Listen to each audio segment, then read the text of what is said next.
Rachel Maddow Show, weeknights at 9 Eastern on MSNBC. Thanks to you at home for joining us this hour. Happy that you are with us tonight.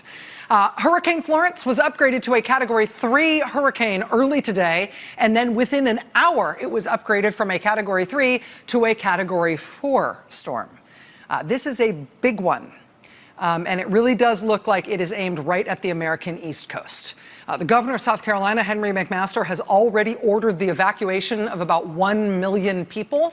In 8 coastal counties in South Carolina, everybody is under mandatory evacuation order as of noon tomorrow. State government has announced that 2 major highways will be opened half backwards tomorrow to facilitate that evacuation. So starting tomorrow, if you're in one of those 8 coastal counties in South Carolina and you're following the advice that you must get out, you will have a choice.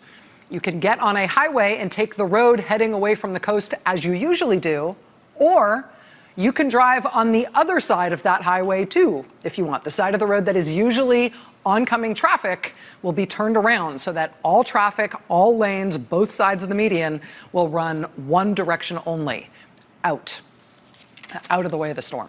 The exact track of this storm at this point is still a little bit in flux, as it always is this far out, but we do know the basics about where it is headed. And given the size of the storm and the expectations about how long it's due to hang out there offshore, it looks like there's probably going to be a dual flooding risk from this storm. They're expecting a large storm surge on the coast. So that's saltwater coastal flooding from the storm surge.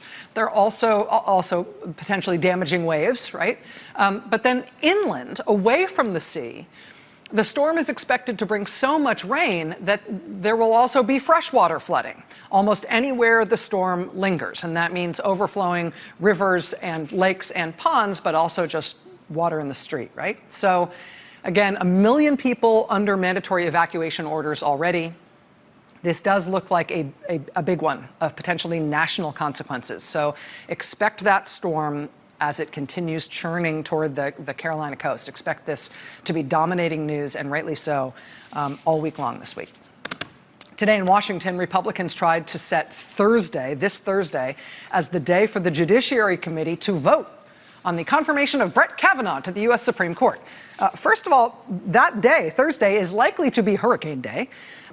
Secondly, senators were still submitting additional questions to Brett Kavanaugh as of today. Expecting that process to be over and senators to be ready to vote by Thursday seems fast, even for this rushed process. Democrats, of course, only have so much power because they're in the minority in the Senate, but we're told that Democrats may be able to delay that announced vote by about a week or so using Senate tactics. Remember, the math here is that if all Democratic senators stick together in opposition to Brett Kavanaugh's nomination, they only need 2. It only takes 2 Republicans to come to the same conclusion, and Kavanaugh's nomination will be blocked. It's not unthinkable. Brett Kavanaugh is a historically unpopular nominee. He has been nominated by a historically unpopular president, using a process that has been rushed as fast as possible without senators or the public getting access to a vast majority of government documents that pertain to Kavanaugh's time working in the George W. Bush White House during some very controversial stuff, including some stuff he appears not to have told the truth about under oath. So finding 2 Republican no votes is certainly not going to be an easy task in these partisan times, but it is not unimaginable either.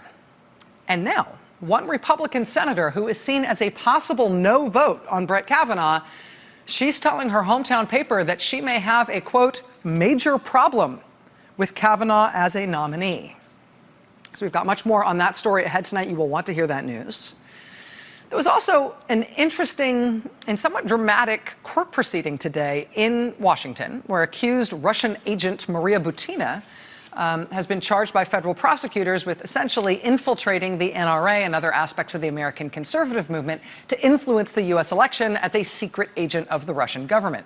A judge today in Washington rejected the lawyer's request, Maria Butina's lawyer's request, that she be released from jail pending trial. The judge somewhat angrily also imposed a gag order, both on the prosecutors in the case and the defense lawyers in that case. thus precluding either side from making any further public comments about the Maria Butina case until her trial is over and done with. Just as we are getting on the air tonight, we just got in the transcript of the court hearing today in the Maria Butina case. You will want to hear the judge's angry tirade about the lip-syncing video that she was forced to watch in chambers for no reason. It's really good. We've got that coming up just a little bit later on. So there's a whole bunch of stuff going on all at once. There's a lot to keep an eye on in the news tonight and over the next few days. It does seem like it's going to be a busy and important news week this week. But it does seem clear from watching the president's Twitter feed, if nothing else, that at the White House right now, they basically consider tonight to be Woodward Eve. Some excerpts and descriptions from Bob Woodward's new book leaked out in advance last week, but tomorrow is actually the publication date for this new book from Bob Woodward, Fear, Trump in the White House. Having read most of the book now myself and watching Mr. Woodward start to do his advanced publicity before the publication date tomorrow, it is clear, at least to me, I think it's clear, that the title of the book, right, the book is called Fear. The title of the book, I think, is a little bit of a double entendre. Maybe a double-edged sword is the better metaphor. It has a double meaning. Clearly, fear is the word that Woodward thinks best describes the atmosphere inside the White House, both in terms of irrational paranoia, but also in terms of rational fear of what might be exposed or what might result from the special counsel's investigation led by Robert Mueller. So fear, on the one hand, is about the feeling of fear inside the White House. But I think it's also fair to say that fear is also what Bob Woodward is suggesting we should all have about this person holding this office and how dangerous that could be both for us as a country and for the world. I say that I think that is a fair interpretation of Woodward's book, not only because I'm reading that in terms of the way he tells this story, but also now that he's talking about his book in advance of the publication tomorrow, that's pretty much what he's telling all his interviewers. He's basically saying, hey, listen, the main point here is I'm telling you, you should be afraid. You look at the operation of this White House, and you have to say, let's hope to God we don't have a crisis. Fear, Trump in the White House, is Woodward's 19th book, and he says reporting it took him deeper inside a working White House than he's ever been before. This one was in the belly of the beast. And what did you conclude about the beast?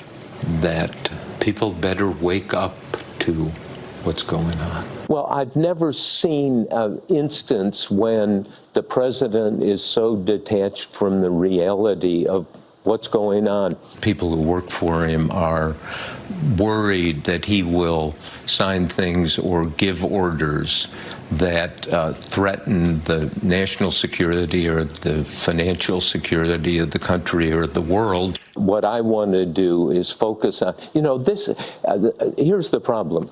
This has not been treated seriously enough, and some of the things Trump did and does jeopardize the real national security. So Bob Woodward has started promoting this book ahead of its publication date tomorrow. He is being very clear that what he is trying to do with this book and why he titled it Fear is to try to wake up the American people to what he sees as a serious danger that he is reporting about the president. I said that I've read most of the book. I did not do that because I enjoy being scared in that way. I did that because I've got Bob Woodward here tomorrow. On the day the book is actually published, he's going to be my guest here live in studio tomorrow night. Eek. And as the Bob Woodward book launches, and people can start to get their hands on it themselves instead of just getting advance reported excerpts. I saw today that his publisher has announced that they've pre-printed something like 1 million copies of the book. They're expecting this to be a massive, massive rollout tomorrow. It does appear that the impending publication of this book, and also probably that anonymous New York Times op-ed last week as well, they've sort of shaken a few things loose from this president and from his defenders in Congress. And in particular, I think there are a couple of things that we should all be watching for tonight and over the course of this week that specifically relate to this existentially challenging investigation that has this president and this White House so worried. First thing to watch for has to do with this handsome fellow. You will recognize him from recent news coverage because this past Friday he was sentenced to prison. He has not yet reported to start his sentence. I don't actually know when he's doing that, but in the meantime, after his sentencing, before actually going to prison, he's been doing something close to a media blitz. And most of it, honestly, I think, is him trying to make sure he's known for something other than just being the first member of the Trump campaign to go to prison for lying about colluding with the Russians to help Trump win the election. He's trying to give you other things to think when you hear the name George Papadopoulos, other than just that one blunt historic fact. But as we noted here on the show on Friday night, when we got the first excerpts from the first interview with him that was published after his sentencing, an interview with the New York Times, this Trump campaign advisor, George Papadopoulos, is now sort of contesting what was previously an uncontroverted story about how he fits into the whole Russia scandal. And in fact, why he was so important to the FBI starting their counterintelligence investigation into the president and his campaign in the first place. And you know this part of the story by heart by now, right? It was first reported in the New York Times nearly 9 months ago. George Papadopoulos, spring of 2016, May of 2016, after he'd been named a foreign policy advisor to the Trump campaign, he was in London. He reportedly had a meeting over drinks with an Australian diplomat at a London wine bar. At that meeting, Papadopoulos told this Australian diplomat that Russia had stolen Democratic emails and that those stolen emails ultimately would hurt the Hillary Clinton presidential campaign. The Australian diplomat reportedly didn't think much of it at the time, but lo and behold, a couple of months later, it was revealed that, in fact, the Russian government really had stolen Democratic emails, at which point the Australian government called the FBI, hey, you guys, hey, you G-men, hey, you feds should know that the Donald Trump campaign had advance notice of the Russians doing this before anybody knew about it publicly. Right? This guy, George Papadopoulos, who's advising the Trump campaign, told our diplomat that this had taken place before any of this was ever public. Y'all should look into it. Right? So that's the story, again, which you know by heart by now. And the reporting, the seminal reporting on this point, is that that notification from the Australian government about that conversation that George Papadopoulos had had in the spring of 2016, that notification to the FBI was the catalyst for the FBI to start investigating not just Russia interfering in the presidential campaign, but crucially, whether or not the Trump campaign was in on it, right? To the point where they had advanced knowledge of what the Russians were doing before anybody knew about it publicly. I mean, that supposedly was the catalyst for the FBI starting its investigation of whether the Trump campaign colluded with Russia. You know, if it hadn't been for that drunk kid in the bar flapping his jaws. Well, that young guy is now on his way to prison. And on his way to prison, he's now saying, no, actually, that didn't happen. Or at least I don't remember that happening. So reconsider that story. New York Times reporter Mark Mazzetti released audio excerpts of his interview on this subject with George Papadopoulos today at the website of the New York Times. We've got a clip from that here. What you're going to hear in this clip is the actual interview between Mark Mazzetti from the Times and George Papadopoulos. But interspersed with that is Mark Mazzetti sort of narrating it a little bit so you can follow what was happening in their conversation. Shortly after that, you're in a upscale bar in London talking to Australia's top diplomat in the UK. How did that come about?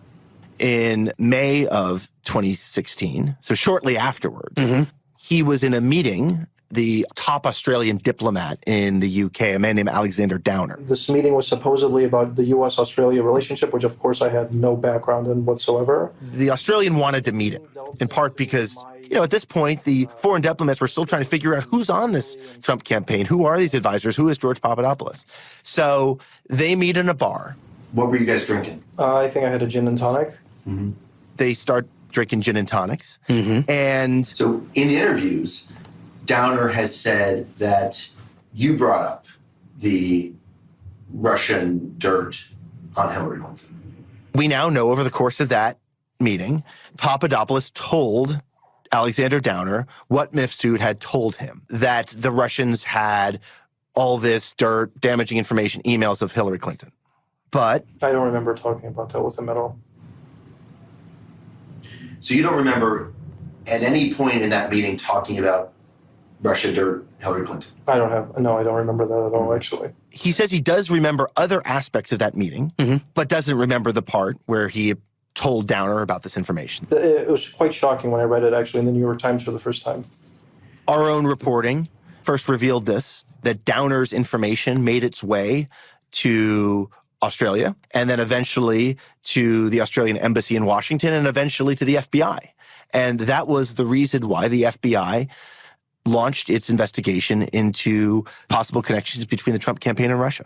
He writes cables back to his government describing the meeting.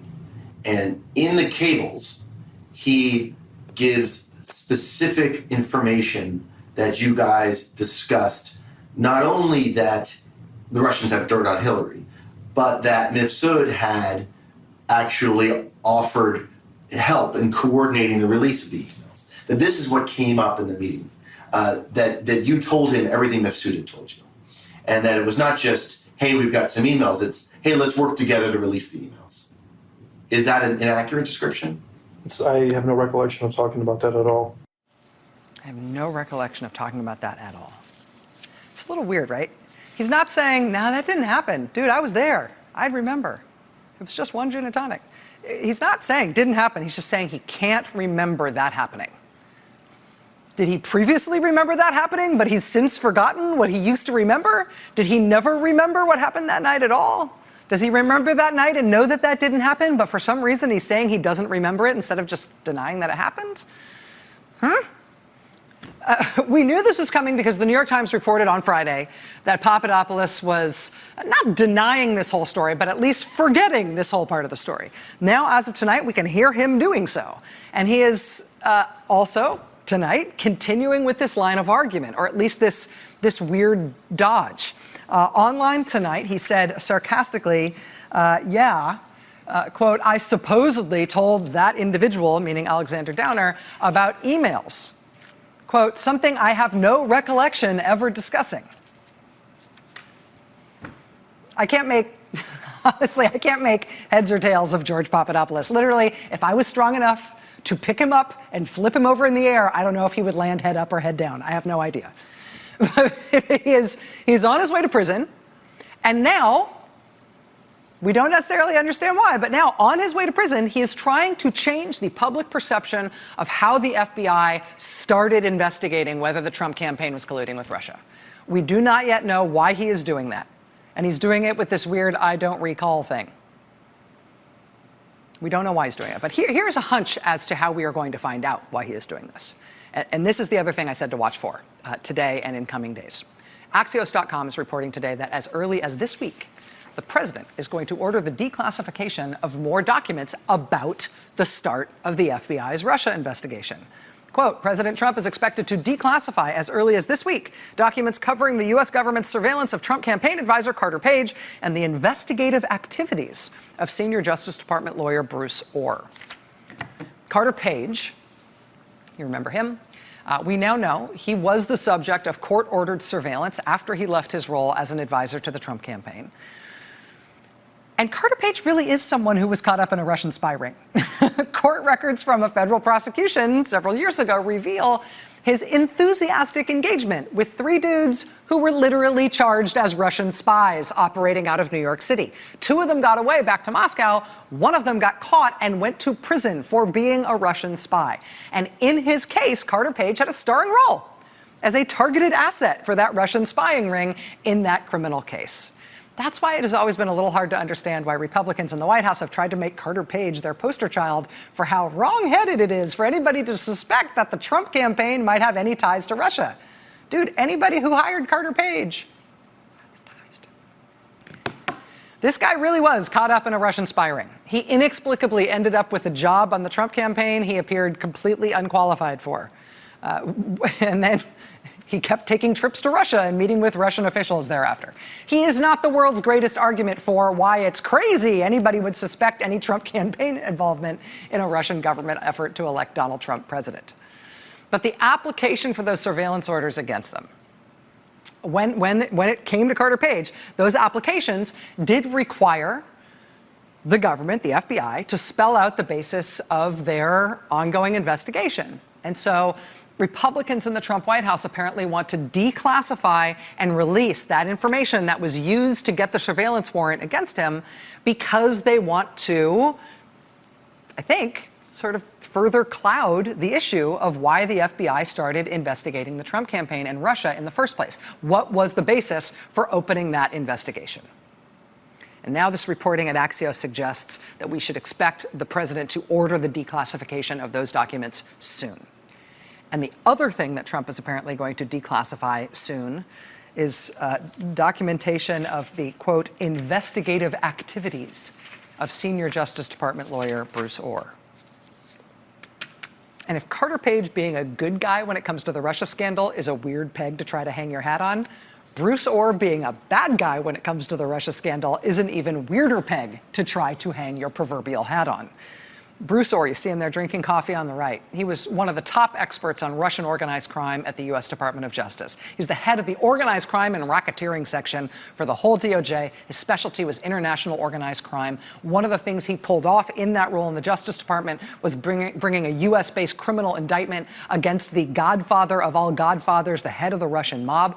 Bruce Ohr was one of the U.S. officials in 2006 who figured out a way to ban a powerful Putin-linked oligarch named Oleg Deripaska from entering the United States. They banned him from getting a U.S. visa based on his alleged ties to Russian organized crime.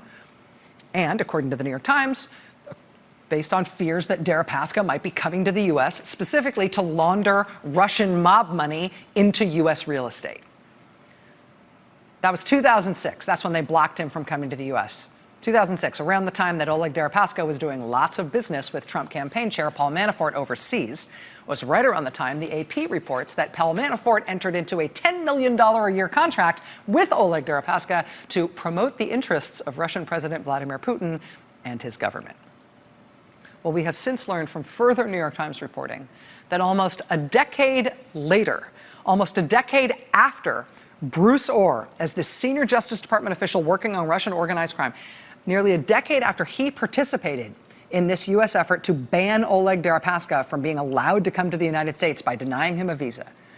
9 years down the road, 9 years after that, in 2015, that same Justice Department official, Bruce Ohr, was actually instrumental in bringing Deripaska to the United States on purpose. They'd been blocking him from setting foot here in this country since 2006. But in 2015, they decided they would give him a visa and invite him over. Why? According to dramatic reporting from Ken Vogel and Matt Rosenberg, the reason they allowed Deripaska to come here after all those years of banning him is because they wanted to have a little talk with him. They wanted to try to flip him. They wanted to try to persuade him to start working for U.S. law enforcement and intelligence. They wanted him to start informing against Vladimir Putin and Russian organized crime. Quote, U.S. Justice Department official Bruce Ohr attended the meeting with Deripaska in 2015, during which time the Americans pressed Deripaska on connections between Russian organized crime and Mr. Putin's government. They were trying to flip him. It did not work. Deripaska refused another meeting and reportedly told the Kremlin about that failed approach from U.S. law enforcement.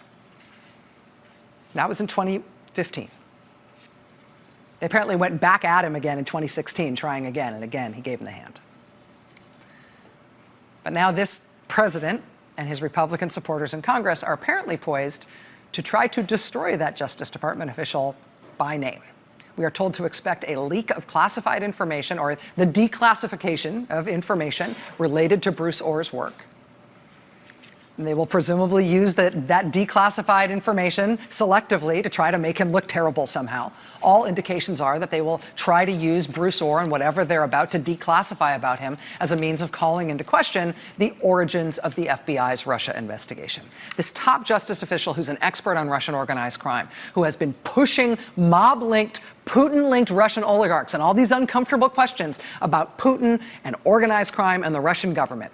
Imagine how happy they will be when Trump declassifies all of Bruce Ohr's investigative activities. Imagine how happy they will be when they blow his sources in the process. Imagine how happy they will be to blow up the career of the top Russian organized crime expert at the U.S. Justice Department, who has been intensely and personally focused for years on the links between Russian organized crime and the Putin government. Imagine how happy they will be to blow up that guy specifically. Whose interests will that most serve? More ahead. Stay with us. The topics we cover on MSNBC every day, they're driven by big ideas, big themes, huge societal changes. And that's what we talk about on our new podcast. It's called Why Is This Happening? Why Is This Happening with Chris Hayes. New episodes every Tuesday. The full video podcast is no longer available, but the Rachel Maddow Show still is. Check out the full episode audio podcast or watch the show online anytime at now.msnbc.com.